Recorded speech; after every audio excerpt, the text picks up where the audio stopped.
குருவுக்கு சமர்ப்பணம். அவர் இல்லாவிடில் தொலைந்திருப்பேன். மேல கொஞ்சம் விருப்பத்தை வச்சுக்கங்க. என்ன காரணம்னா அதுல நிறைய விஷயங்கள் நமக்கு தேவைப்படும். இறைவன் எப்படி அந்த அவருக்கு அர்ச்சனை பண்ணக்கூடிய விஷயங்களை இவர் சொல்றாரு பாருங்க. கைத்தல நிறைகனி அப்பமோடு அவள் பொறி கப்பிய கரிமுகன் அடிப்பேன். அப்படி கற்றிடம் அறியவர் புத்தியில் உரைபவர் கற்பகம் என வினை கடிதேகம். கற்பகம் என வினை கடிதேகம் யாரை கும்பிட்டான்னா கற்றிடம் அடியவர், படிச்சவங்களோட அடியவர் புத்தியில் உரைபவர், படிச்சவங்களோட அந்த புத்தியில உரைபவர் யாருன்னா விநாயக பெருமான்.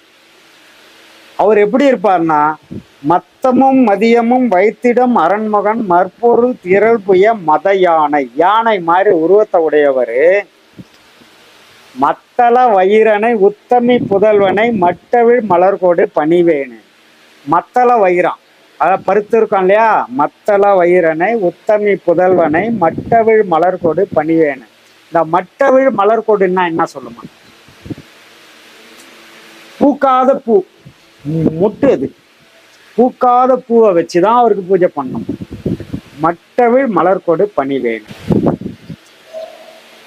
முத்தமிழ் அடைவினை முற்படு கிரிதனை முற்பட எழுதிய முதல்வோனே. முற்புறம் எரி செய்த அச்சிவன் உரைரதம் அச்செய்து பொடி செய்த அதித்தீரா. இந்த முப்புறம் எரித்தாரு சிவன் சொல்லுவாங்க இல்லையா. முப்புறம் எரித்தாருன்னுவாங்க.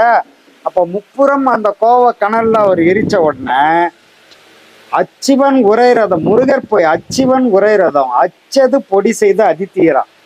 இப்போ அங்க முருகப்பெருமானோட பக்தர்கள் இருந்து அவங்க காயப்பட்டுட்டதுனால முருகர் அங்க போறாரு. சிவனோட ரதத்துல இருக்கக்கூடிய அச்சது பொடிப்பட. அச்சுன்னா அந்த கடவாணி அந்த கடவாணி கழண்டு அது பொடியா ஊழ்ந்து கடைசியில தேரே போக முடியாம ஊழ்ந்து போச்சான். அப்படி அந்த அடியவர்களுக்காக முருகர் அப்பனே எதிர்ப்பாருன்றத இவங்க சொல்றாங்க. அத்துயர் அது கொடு சுப்பிர மணிப்பொடும் அப்புன மதனிடை இபமாகி அக்குற மகருடன் அச்சிறு முருகனை அக்கன மணமருள் பெருமாளே. இப்படி அந்த குரத்தி கணவன் குறமகளை மனம் முடிச்ச கணவன் முருகப்பெருமான் அவரு இந்த பெயரை எல்லாம் நமக்கு தீர்த்து வைப்பாருன்ற மாதிரி இது அருணகிரிநாதரோட பாடல். முழுக்க முருகப்பெருமானோட பாடல். இதுல என்னன்னா இத படிச்சா மனசு தடுமாறாது. நாக்கு பிறழாம இருக்கக்கூடிய சில குழந்தைங்களுக்கெல்லாம் கூட அந்த என்ன ஒரு தெரப்பின்னு சொல்லுவாங்க. அந்த தெரப்பி மூலமா ட்ரீட்மெண்ட் கொடுத்து நாக்கு நல்லா வர அளவுக்கு ட்ரீட்மெண்ட்லாம் இருக்கு. ஆனா திருப்புகழ் படிச்சுட்டா எங்க அந்த தங்கு தடை இல்லாம வார்த்தைகள் விழுந்துரும். அந்த அளவுக்கு இது ஒரு தெரப்பி, இது ஒரு ஆரோக்கியமான படிப்பு. அதனால திருப்புகழ் பெரும்பாலும் நம்ம படிக்கிறதுக்கான முயற்சி செய்யணும். அந்த முதல் பாட்டே திருப்புகழ இந்த முத்தை தரு பத்தி திருநகை அத்திக்கிரை சத்தி சரவண முத்திக்கொரு வித்து குருபர என ஓதும் அப்படின்னு பாடல்கள். இது சொல்லும் போதே இந்த சந்தமும் இந்த தாளமும் எப்படி அதுக்குள்ள பொதிஞ்சு இருக்குது. இப்போ அந்த சந்தமும் தாளமும் பொதிஞ்ச அளவுக்கு ஒவ்வொரு பாடல்லையும் வந்துடும். அவர் முன்னாடியே சந்த தாளங்களை தனியா கொடுத்துருவார். திருப்புகழ் பார்த்துருக்கீங்களா? சந்த தாளம் முன்னாடியே கொடுத்துருவார். அதை ஒரு முறை படிச்சுட்டாதான் அடுத்து இந்த பாடலே பாட முடியும். இல்லைன்னா இந்த பாடல் வராது, பாடவே முடியாது. சந்த தாளத்துக்கு மாறா இந்த பாடலை பாட முடியாது, பாடல் வராது. அப்படி ஒரு சந்தத்தோட ஒரு பாடல் இந்த திருப்புகழ். இது நமக்கு கிடைச்ச ஒரு மிகப்பெரிய பொக்கிஷம். அதனால இதெல்லாம் திருப்புகழெல்லாம் கொஞ்சம் கொஞ்சமா அப்படியே படிக்க ஆரம்பிச்சிங்கன்னா மனசு அங்க இங்க அலையாம நிற்கும். இதே கூட அந்த வேல் விருத்தம் மயில் விருத்தம் எல்லாம் இருக்க எல்லாம் படிச்சா மனசு நிற்கும். அதே மாதிரி கந்தசஷ்டி கவசம் இதெல்லாம் ஒரு நாள் 36 உரு கொண்டு ஓதி ஜபித்து இதெல்லாம் போட்டிருக்காங்க இல்லையா. அதெல்லாம் என்ன காரணம்னா அந்த ஒரு நாளைக்கு அந்த 36 முறை அதை படிக்கும்போது உடம்புல இருக்கக்கூடிய அந்த நாடி நரம்பு 72,000 நாடி நரம்புகள்ல அந்த சூடேறி ஒரு மிகப்பெரிய ஆற்றலை கொடுத்துரும். அது அந்த சூடு உடல் முழுக்க பரவி உன்னோட எல்லா அந்த அட்சரங்கள் இருக்கு இல்லையா, ஒவ்வொரு இடத்துலயும் அந்த 51 அட்சரங்களோட அந்த ப்ரெஷரு அழுத்தம் உன்னை வந்து ஒரு மந்திர சொல் மாதிரி உன் நல்வழிப்படுத்திடும். தவறான செய்கைக்கு போக வேண்டிய அவசியம் இல்லாம ஒரு மந்திர உச்சாடனம் பண்ண மாதிரி ஒரு நல்வழிப்படுத்தக்கூடிய மிகப்பெரிய ஆற்றல் அதுக்கு இருக்கு. அதனால்தான் 36 முறை படிக்க சொன்னாங்க. ஆனா அது சாத்தியமான ரொம்ப கஷ்டம். கஷ்டப்படாம எதுவும் கிடைக்காது. அதனால அது 36 முறை படிச்சா அதுல ஒரு ஆற்றல் கிடைக்கும் அப்படின்றது பாலதேவராயன் அவங்க சொன்னது. இது வேற என்ன ஏதாவது சந்தேகங்கள்? வேற என்ன? ஆமா ஆமா ஆமா,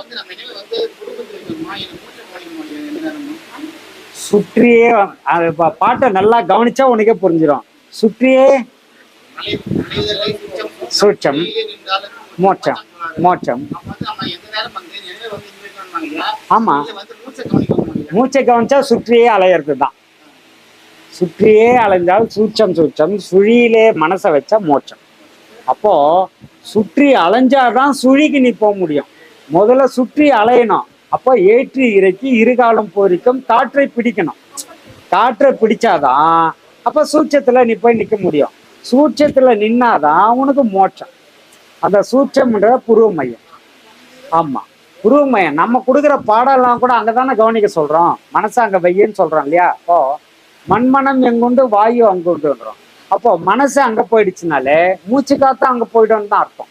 அப்போ அங்கேயே உற்று உற்று பாரு அப்படின்றோம். அதுல உற்று உற்று பாருன்னும் போது அங்க என்ன நடக்குதுன்னு உத்து உத்து அங்கேயே மனசை வச்சு கவனிக்கும் போது வாழை பெண்ணோட ஆற்றல் அங்க எழுன்றோம்.